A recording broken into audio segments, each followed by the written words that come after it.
I definitely want to talk about your writing style.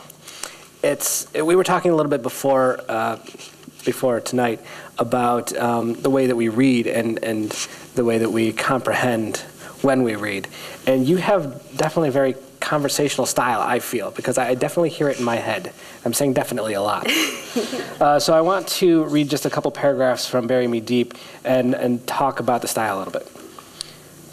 On the streetcar, she sat, hands folded, her face dry and powdery. The numbness, it was a relief, really. She felt as a shell.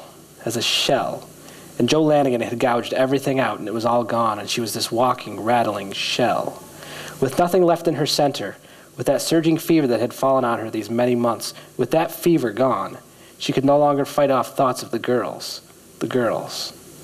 Suddenly they loomed before her, gorgeous, slinking phantoms with crooking fingers. She could see them there on the streetcar, Ginny sprawled across 3 seats, blue-white skin pulsing, eyes glittering, and teeth, too, like some glossy vampire. Louise standing regal, red hair flaming, and one long arm reached out, dangling fingers toward Marion, smile sly and knowing, saying things, but what?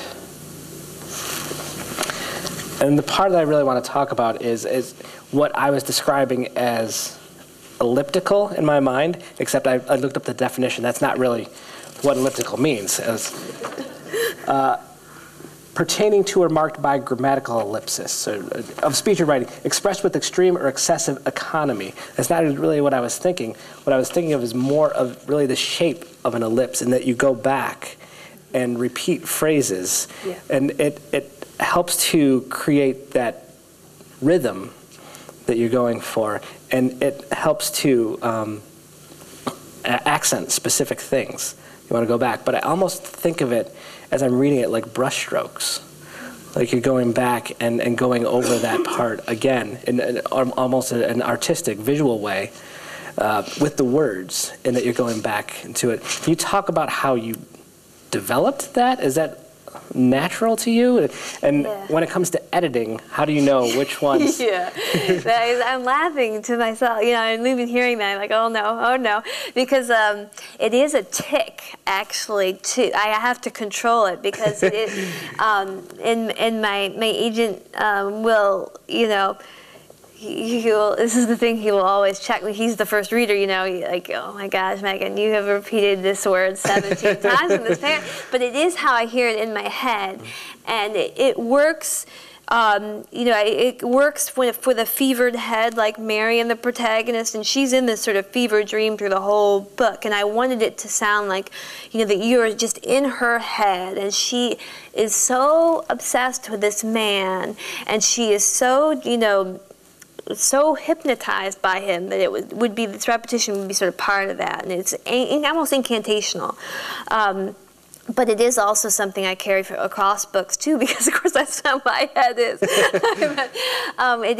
There's this sort of OCD-ness, and I hear when I write, and it's very auditory for me, and it's sort of how I write myself into the book. So it's very important when I'm editing that I not let it go too far, and that I be very careful, because it can it's not like it can become a parody of yourself very quickly. But it is sort of my natural thing. It's very hard for me to actually, because when you were saying elliptical, wow, I've never been accused of that, because it's like the opposite. It's actually important for me to try to sort of slow it down and sort of draw it out. And one of the things I've been trying to, I write very short books. They don't tend to have subplots or secondary characters. It's usually 4 people in a room, and I think this the writing style, that I can get away with that because the writing style, because of that. But when it's something I sort of have to be very mindful of. It's sort of my it can be your good habit becomes your bad habit. Well, I think it makes your books very distinctive, and something I appreciate about it. I was just thinking, first, I've been reading this stuff and collecting it for like 35 years. I've read virtually everybody, including probably a lot of gold medals and people that have been forgotten. I really do think you have a distinctive voice. I think as Jared was, I think Bury Me Deep was more ornate. The writing was more ornate. I think the previous, especially Song Is You and Queen Pin, I think were a little tighter. Yep. I love the fact that your plots are straightforward. I tried to reread Elroy a couple of years ago. I couldn't do it. It's just too... You ruined him for Elroy. Labyrinth. It's just like, no way. I mean, he's great, but I think your writing is so exquisite, really. I mean, The Song Is You, I think, is your masterpiece. That is just, that just blew me away. That's very haunting, and that's just a great novel, period. And the fact that, oh no, where was I going with this? Keep going.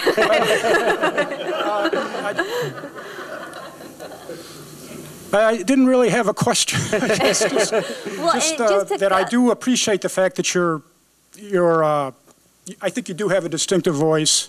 When you're writing about the most horrible human behavior, and yet in The Song Is You and Queen Pin, your writing is so beautiful that it's somehow a joy to read it. Even though you're reading about these horrible people doing these horrible things, and yet it's just like I think you are one of the best, certainly of contemporary. Thank you so much. That's so great to hear. And I think my inspiration in that, the first of those guys I read was Raymond Chandler, and his prose style was so important to me, and the way he would build a sentence.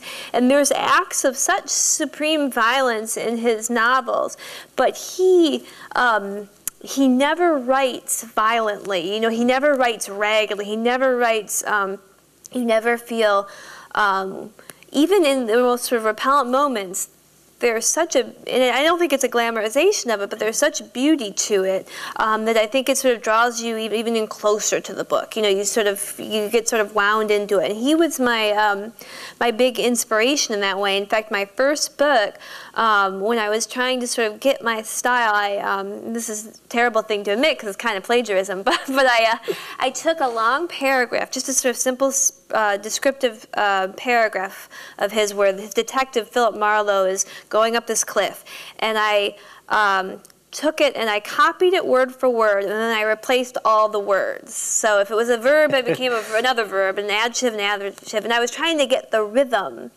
of that, of his style, and sort of somehow I thought I could sort of, you know, sublimate it somehow, and that would, you know, become mine. That, you know, so prose, the prose itself has always been so important to me, and that, you know, he's sort of my go-to guy for that. I just did this book club, this call-in, and they were reading Farewell My Lovely by Chandler, and you know, they were quoting sentences from it, and I realized that I could, even though I haven't read the book in a couple of years, I could finish the quote because I had so memorized it. You know, his rhythms had gotten so much into my head. Speaking of rhythms, so he's, you know, he's definitely the model for me in that regard.